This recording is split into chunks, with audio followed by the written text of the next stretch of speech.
So you cleared now. Yeah, that's clear. Yeah. I would say Scotty definitely would have. It definitely would have been a dog. It would definitely be a dog fight. It wouldn't be no easy series. I see a 7-game series, but I just, man, that Warriors team was they were just too dominant. Like, I just don't see how you stop them. You know, all that running around Clay and Steph do, and then the ability to be on the ball as well from Steph and KD, and then you got Draymond facilitating. Oh, I'm not even in it. Yeah, there you go. My nigga. Hey, he was like, I ain't even know. nigga, he was high he high like he was Diddy and shit. You ain't got no baby oil stash, do you, boy? Hell no. But I bet you they would. They could guard. They could.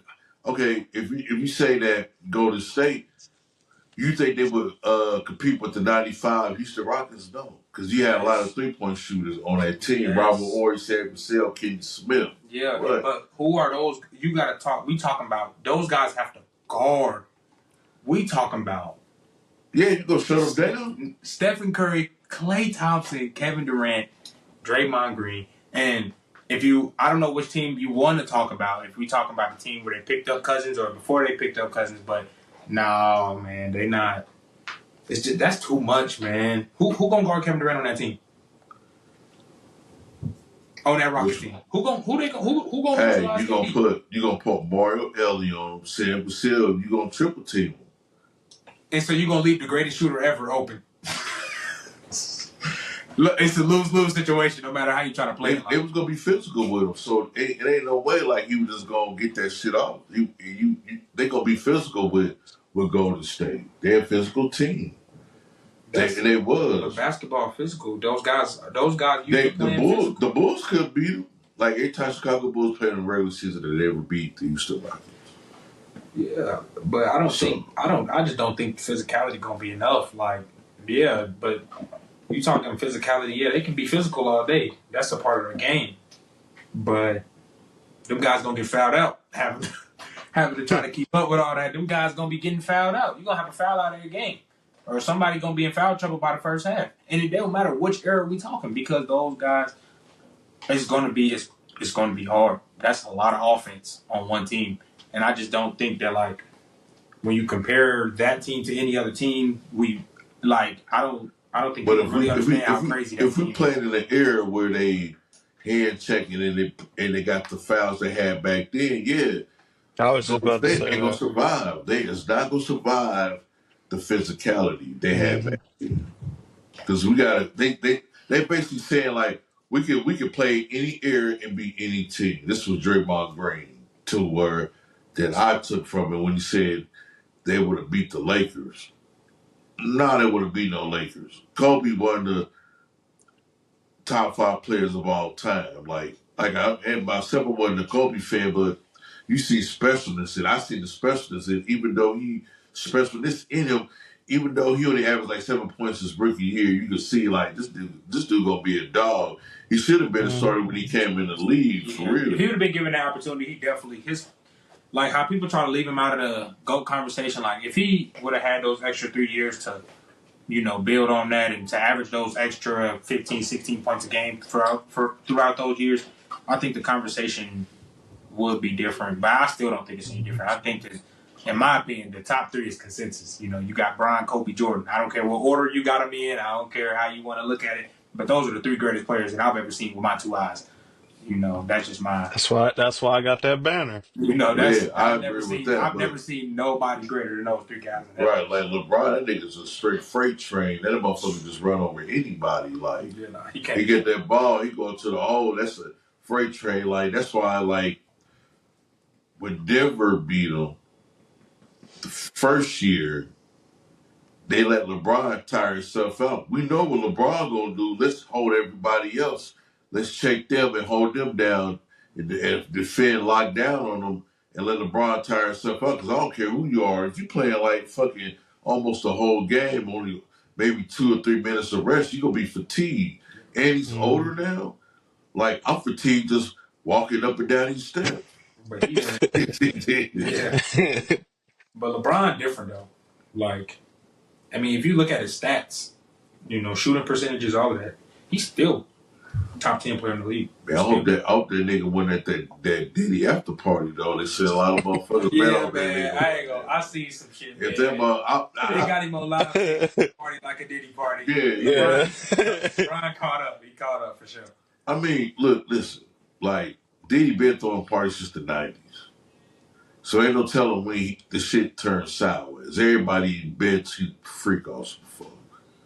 It's just that his orientation, because I believe that motherfucker go both ways. You can just tell, look, when motherfucker say take that, take that. That's what a woman supposed to be saying, take that, take that. But I just believe that, like with Puff, it's something bigger. It's a bigger thing here that's over our wool, over our eyes that we would never see. Because I think they're just trying to embarrass him. Maybe they're trying to teach him a lesson, and I also hope what it is. So if he be found out guilty, it's gonna hurt him financially because he gonna get the best lawyers. He was trying to post $50 million bond just to get out the jail, and them New York jails ain't no joke, boy. If you ever hear the stories about them, but they just gave him the key to the city, like not too long ago. Not too long ago, yeah. Like it's to me personally, it's just a big distraction. In a few months, nobody care. In a month or two, nobody care. Nobody will be worried about what Diddy got going on. Everybody will go back to minding their business and going on about their lives. And he'll eventually be somewhere chilling, enjoying his riches like he been doing. Hey, it's all about that. Because like I said on the last episode, being gay ain't a crime.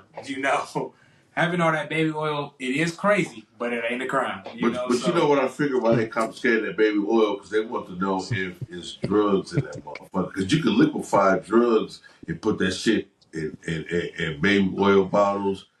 Johnson Johnson's powder. I don't trust the motherfucker. Johnson, a name like Johnson Johnson, them motherfuckers up to something. Johnson & Johnson. They sound like criminals. Yeah. Hey, bro, it's sketchy for sure. Where that key at, man? Is it that Johnson Johnson bottle?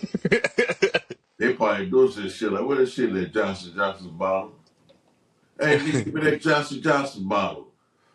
Try to get freaky tonight. That's what the motherfucker be saying. That it's gonna be on the motherfucking tapes. Guarantee you that. That shit gonna be on the tape. Because I seen something on TikTok. There's this chick, I forget her name, but she's been exposing Jack for Rock Right. Yep. Right. Yeah, she been talking for She was sitting here saying that, they would order rooms for like 3 days, order an extra batch of sheets and stuff, and I remember just recently she said something like, "Why are y'all surprised about the baby oil?" That's why he was ordering all them sheets, extra sheets, because I mean, at the end of the day, like he said, like at the end of the day, whatever your preference is, that's up to you. But when you got everybody scared to talk Right. because half of these people might be on them tapes, that's why it's scary for me because LeBron might be in that mess. You know what I'm saying? And I don't know how that's going to affect his legacy. Hey, hold that thought. That's why I said, like, I made a comment on my last episode I was talking about the diddler, that what is motherfuckers on these tapes that we love and respect, and they on these tapes, and they doing some foul shit. This shit gonna be crazy. Honestly, I don't think that anybody other than Diddy will take a fall for this because we've seen it before with the Jeffrey Epstein list and all them people that came out for the sex trafficking stuff. LeBron James was on that list. We act like we forgot about it. We all forgot about it. Like I said, it's just all it's really just all entertainment for the moment, and then eventually we'll forget about it. And once he'll go out and average 30, we'll forget about it. He'll go out and and score 50, 3 times this year. We'll forget about it. Who cares? We'll forget about it. If they implicate him, because they might be like, all right, man, this shit Photoshop. Yeah, and then you know these. That's what I'm hoping. And then we talking about billionaires like LeBron and Diddy are billionaires. No matter what they doing, they got enough money to pay whoever they need to pay to make all of this just, you know, it ain't just gonna all go away because right now the internet is in an uproar. But at some point in time, we'll all forget about it. The same way Karl Malone paid all that money for us to forget about him raping that little girl. Yeah, he had a kid with a 13-year-old. It's the same thing. And people nobody talks about it. Nobody. It's the same thing though. You know, these people got enough money to, pay the right people to make stuff go away. But you got some real motherfuckers that talk about this shit. Like if you look at the Gil Arenas podcast, and they had that one chick that was on there, and somebody was talking about Karl Malone, and Brandon Jennings wasn't having it because Karl Malone is like his idol. You know, no, it wasn't Brandon Jennings. My bad. It was Rashawn McKenzie, and he was talking to, he kind of like went like back at her, but in a sophisticated way. But from a woman's point of view, they look at it as you got forced upon. I mean, regardless of the fact, she was an underage girl. Yeah. You rich as hell in the 90s. What do you gotta do mess with an underage girl for? And he did it. It's not like he didn't do it. It's proven he did that shit. That's what they said. Karl Malone did that shit. That's what they talk about R. Kelly. Like, well, R. Kelly, like, all right, he with these young girls and what have you. But there's got to be some type of consent for this to go on. Then I'm trying to figure out why Puffy got the RICO case of sex trafficking. Like, she was not held captive at all. She had her own mind. Like, man, she don't want no different poles up in there. She could have said, like, Puff, I ain't for this, and just suffer whatever. But the fact that she was with it, that was something of their fantasies. The motherfuckers got weird fantasies that go on in their mind, like what they want to fulfill. Especially when you buy somebody that got that type of money. It's crazy because then they figure like, I can just get away with anything. I can do this, I can do that. Even motherfuckers out here on the street, they do the same thing. They do some crazy shit. They figure like, I can get away with it because I got this cheese or whatever. But it's going to be that one motherfucker that's going to speak out. And then it's going to cause others to speak out. Yeah. Even if nothing didn't happen. But they're going to feel like something happened. Like, man, you know what, this motherfucker, yeah, that shit. I ain't gonna lie. In that courtroom, when he gets to telling everybody, it's gonna be like that scene off of New Jack City. He's like, if I'm going down, I'm taking people with me. Yeah. But he ain't probably gonna tell nobody because I think he's gonna be found not guilty. They gotta prove a shadow of a doubt when he was with that bride that he was sex trafficking. So she gotta go to the stand. Man, she's not going to. But they gonna subpoena her because she got she won in that lawsuit. She got that lawsuit and settled out. It's still a criminal investigation. So we'll see. I think, but like I said, she got that money. She gonna chill. But I got my money. What am I going on? When them feds coming for you, don't give a damn who got what. Then you get on that stand. We test you gonna be holding contempt or whatever they call it. We're gonna lock your ass up for fucking 90 days. However they want to do it. Because they're gonna have that nigga. Puff gonna be sitting in jail for a couple of years before his trial. They're gonna make that nigga sit in jail. When they came to raid this motherfucker, he should have got rid of all the drugs. He should have got himself clean. But he didn't. He was arrogant. Because I don't think he felt like, man, these motherfuckers ain't coming on time soon. But if you look at the Bob First podcast with Reggie Wright, he predicted it. He said Puff Daddy is going to get arrested around in September. He said hopefully it'd be the anniversary that Pac got killed. But it was like maybe days before, some shit before they made the arrest on Puff. But they gave him that RICO charge. Like, what the fuck is a RICO charge? What kind of enterprise? It's like they want to hit you with shit to make sure, because in the feds is like a 98 percent guilty rate. Like nobody don't beat you're real. When you beat the feds, you gonna be in financial where you know what I'm saying. You gonna be fucked up in the pockets because all your money's going to legal fees. You want the best Hmm. Yeah. to get you out because at the end of the day, it's about who can negotiate the best. Because when you got an attorney, the attorney negotiating your life. He's trying to represent you and show the jury why you're not guilty. You know, that's why I said when we got a jury by trial, that's the worst thing. But if you look on the flip side, it's the worst thing if you got to do a trial with judge, if the judge gonna determine your fate. So you fucked all the way around. Only thing you gotta do, one thing with the juror is you get that sympathy, Hmm. especially when you scrutinize on the news for being guilty. You're already guilty anyway, so you're guilty before you prove it innocent. Because whatever the narrative that the news is going to give the people, we're gonna run with it. We got some people that's voting like, yeah, it's got to be something bigger than this.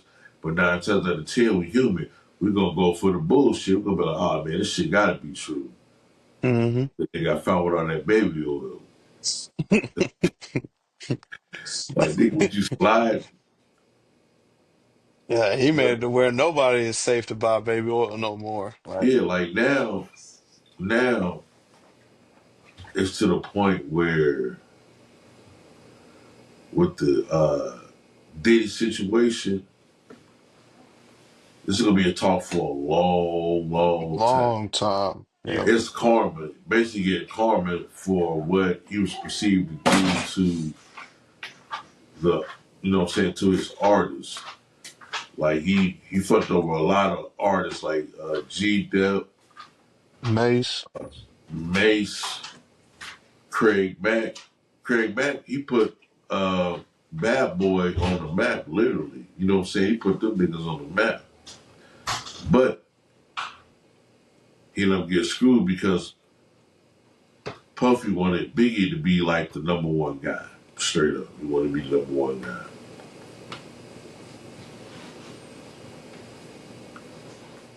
That's what that It's just crazy. yeah, straight up. He wanted him to be the number one guy. It's real for number one for everybody. For real, for real. Because I didn't know that Mace wrote half them hits Yeah, for until Puffy, yeah. until I seen something on TikTok where a guy was narrating in the background, basically saying, or matter of fact, I think he was the bodyguard for Puffy. I forget his name already, Talking but he about was Gene basically Deal. saying, Talking about Gene Deal. "Yep, yep." He Gene basically Deal, yeah. said, "Yeah." He basically said that Mace didn't get the credit because Puffy wanted all the, he like even Mace said in a clip where he said that if Mace won an award, he knew it was going to Puffy Right. uh because Puffy wanted all the shine and the fame and whatever. And if you listen to Mace's music, like to me, I like his music. Like back then, he was that it factor, just like with Craig Mack. Even though that was before my era, but my dad put me on game into good quality rap and Right. music.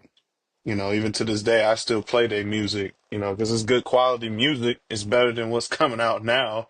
So yeah, it's just crazy with Puffy, man. Hell yeah, hold up for a sec. I had to call home. He took my damn mic piece. Shit, I had to call that motherfucker real quick.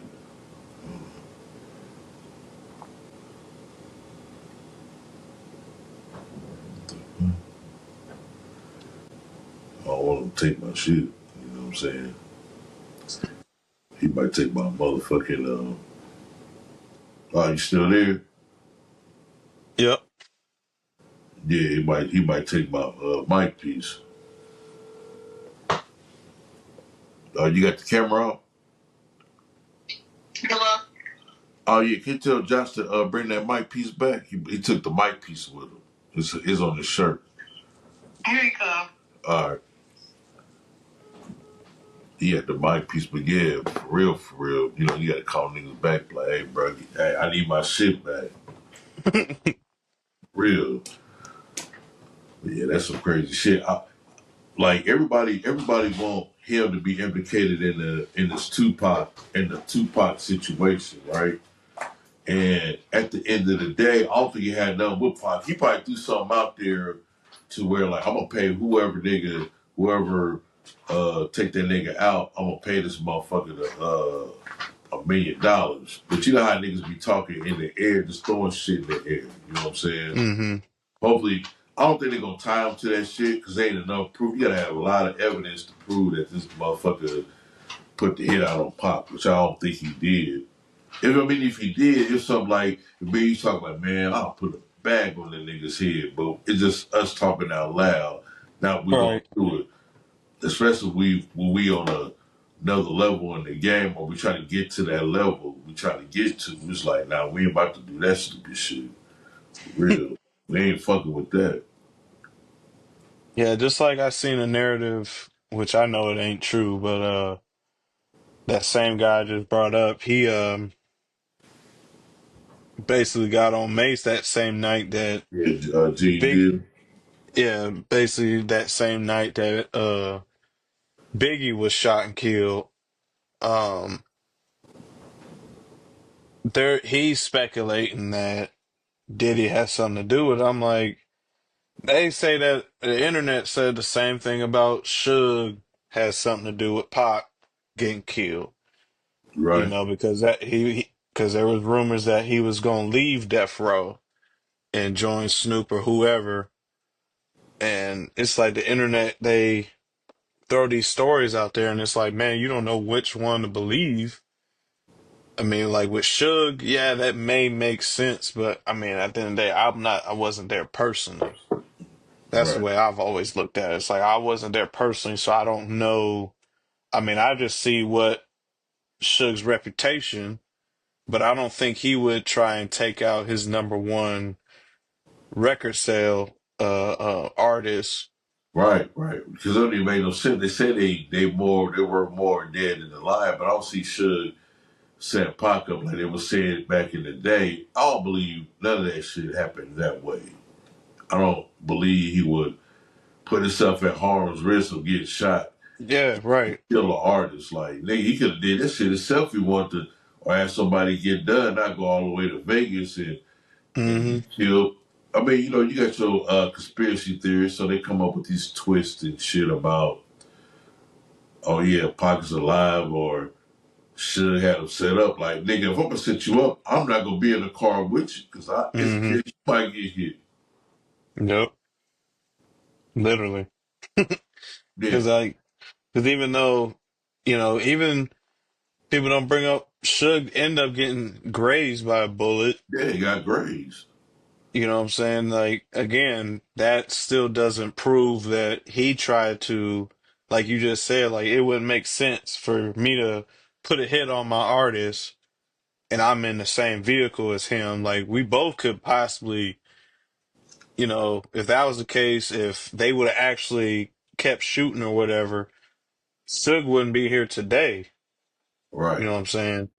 Because bullets ain't got an eye on it or a name on it. So, Should could have got shot. Luckily, it just grazed, the side of his head or whatever.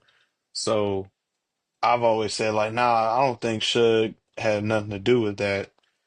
You know, I don't think like, so either. I don't think he had nothing to do with it personally. That's just my interpretation of the whole situation. That you got to ask yourself, like, why would he put himself in harm's way? It's just a distraction to get this shit off with whatever really occurred when Pac got shot at Suge, because they're hmm both victims of the gun violence. Just straight up. So it's like you looking at it like, why would he stay in the car with this man to get the car was shot the fuck up straight up. yep, I mean, that literally. motherfucker was whoever was the shooter. and that car is up for debate. They was there to kill, not no motherfucker. I'm killing everybody in the car, so I'm shooting. They shot that motherfucker up. So when you see how the BMW they had, it was riding, it was shot the fuck up. You be like, damn, that motherfucker shot up, straight up. Like,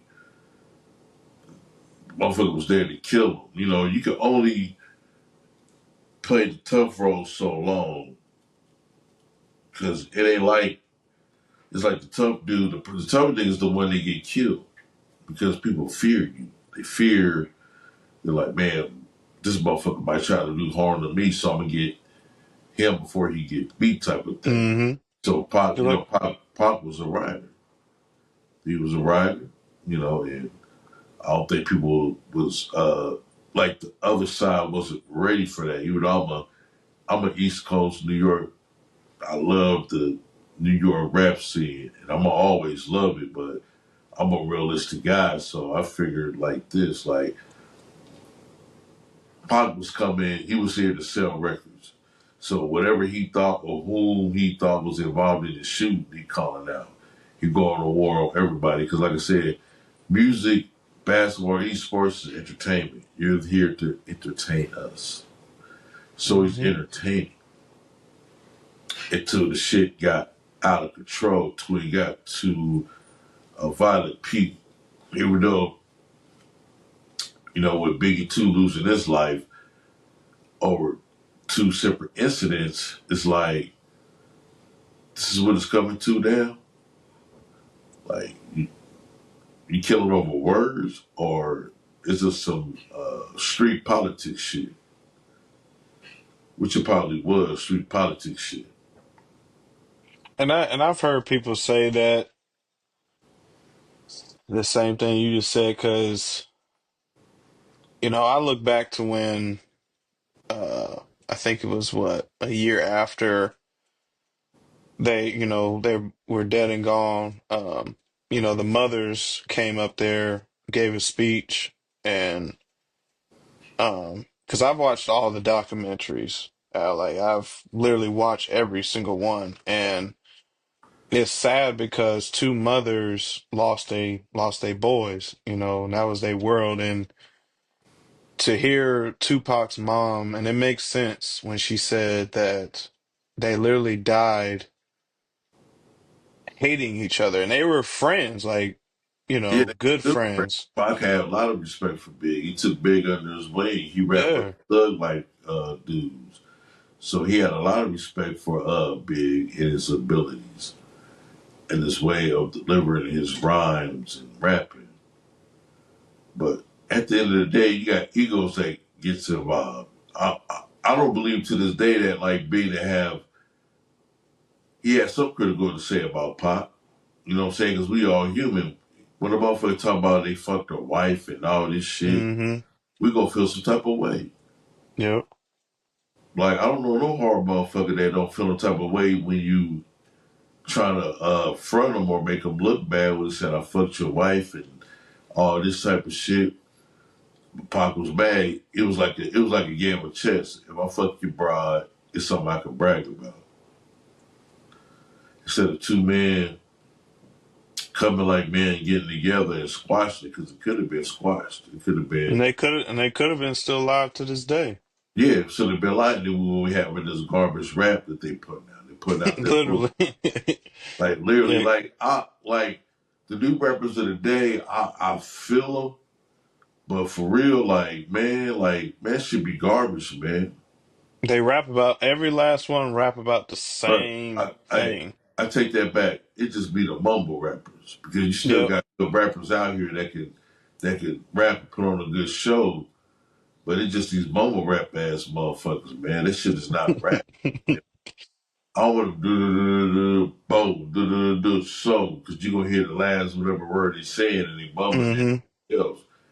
Like, I like that real hip hop rap. You know what I'm saying? Shit that I Mm-hmm. grew up on, because like at the end of the day, I could be like, if you go to classics, I can be like, well, let's go to 94, let's go to 95, let's go to this year. It's like classics being made, until damn near the trap music era took over. Mm-hmm. Trap music was good, but I think it was like it hindered the rap because there was no lane no more. At that time, when trap music was dominating, you could rap about that. That's unless you rap about trapping or having 22s or 24s on your ride. So you could rap about that. It was all about selling dope, Catching bodies. 28 rims to ice. I mean, that basically that was it. That was your entitlement to trap music. So it kind of like eliminated all different areas of rap because you had Mm-hmm. different areas of rap where you had your gangster rap. Well, she had your Afrocentric rap. Then you had your knowledge rap. You had like different lanes of rap that you could do that you could place yourself in. But when rap really went mainstream, it's like they kind of got rid of it slowly. So we don't have that group like Tribe Called Quest that can have a lane for themselves where they can rap that abstract shit. Mm-hmm. Or Black Sheep or the Jungle Brothers, Chi Ali, like rappers like that. Or De La Soul. Like the rappers today wouldn't even make it because it's not a lane for them because they would think that it's cookie cutter rap. But all in all, it wasn't that rap type of rap. It was like when they called it the native tongues rap or that Just like conscious rap. yep, just like my dad's favorite, Kumo D. I personally like him because his flow. Oh, let me give a shout out to Kumo D. Cheer to them. Yeah, Kumo D to me, and it's crazy because I remember one time when I that song "How You Like Me Now," I had an OG at my old job tell me, he was like, he was dissing LL. I'm like, no, I didn't know that. He Oh was like, yeah, look, he was he coming was at like, L look, Cool J. yeah, he was saying like, look at his album cover, and it was a Jeep, and under his tire was a Yeah, kangaroo hat, yep. The Kango and had. yeah, a Kango hat, and uh, I was like, no, I didn't know that. Like, see, back then, just like that same song with when it had Heavy D and all them Self Destruction, Yeah. they were That was talking yeah. about that time Yeah. where, yeah, they were talking about that time where, you know, blacks were killing, another black man, Yeah. and that's what's wrong with today's music is like with the King Vons and the NBA Young Boys and Dirt, Mm-hmm. they rap about it and then they turn around and go shoot, shoot or kill, whatever the case may be, and now we have another lost soul because of the music that they rap. But back then, you um, rarely heard, oh, I'm gonna go take this man's life and then actually go do it. They were talking Right. Right. about their personal life, like, oh, just like with the Kendrick and Drake situation, you didn't see nobody got physically harmed, Yeah. you know. I talked that about that on the previous pod. They kept it on wax. Hmm. Like it could have went left because I'm pretty Yeah, sure right. Kendrick and Drake they got people that love them. It could have went left, but you got to keep it on wax. It's all about who got the best mic strap. And Yep. feel like Kendrick Lamar had that thing on. You know what I'm saying? Like he came up against another MC that could go at it, and the man didn't stop. He hung in there with Drake, basically dominated Drake. So I Literally. don't know this song he made about K Dot that stick out to me. Yeah, But I don't think none of them hit hit like I like think he that other wanted it to. It's right. like, dude, you not dealing with Meek Mill. I know when they Yeah. had their thing, I'm like, Drake obviously won it, even though I like that song that Meek dropped. And unfortunately, he had to take it down because he copyrighted Undertaker's theme Yeah, song. yeah.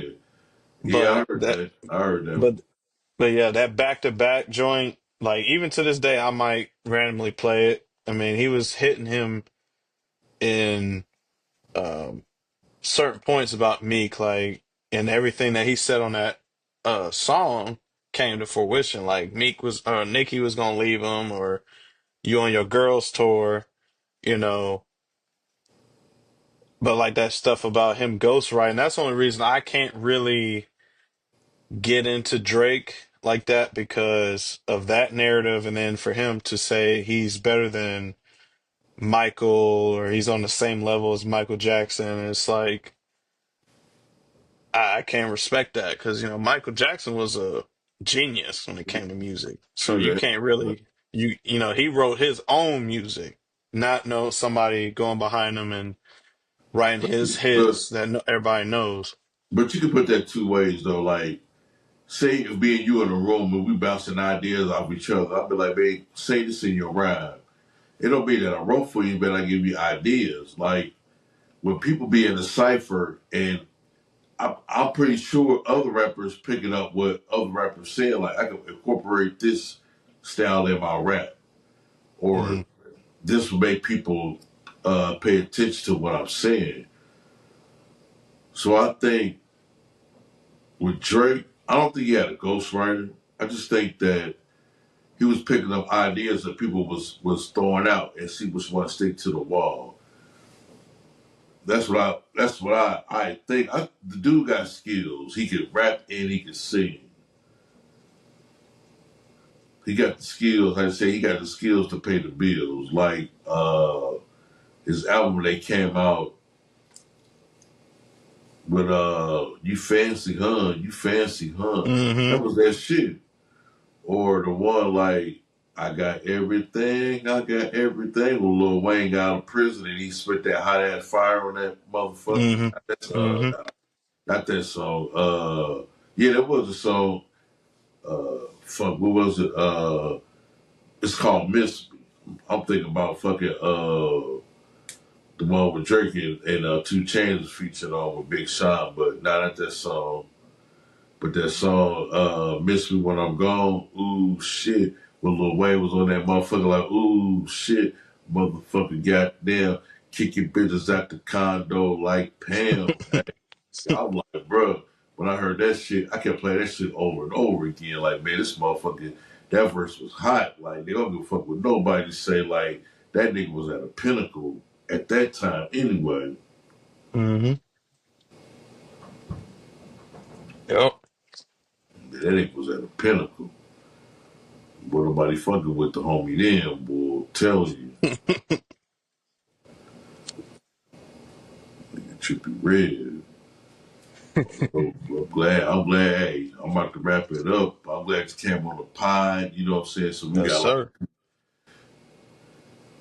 uh episodes. So that's pretty cool. I'm glad you came on and we got to chop it up because I was like, all right, doing the way we talk at work, we can transform that onto the pie and we did big things. I think it was successful, you know what I'm saying? Like you there, I'm here, the Big Al. You know, we streaming, hey, lights flickering on and off in the background. It's all love and shit, you know what I'm saying? Yes. Oh, But and shit, then we on yeah, our way to the top. yeah, I'm on my way to, hey, I'm never going Hollywood. He's on his way, about to get paid, but never going Hollywood. But shit, I'm glad you joined me on the live stream, but I'm gonna holler at you. Thanks for coming. And that's another episode of Big Up Podcast. I love y'all. Peace.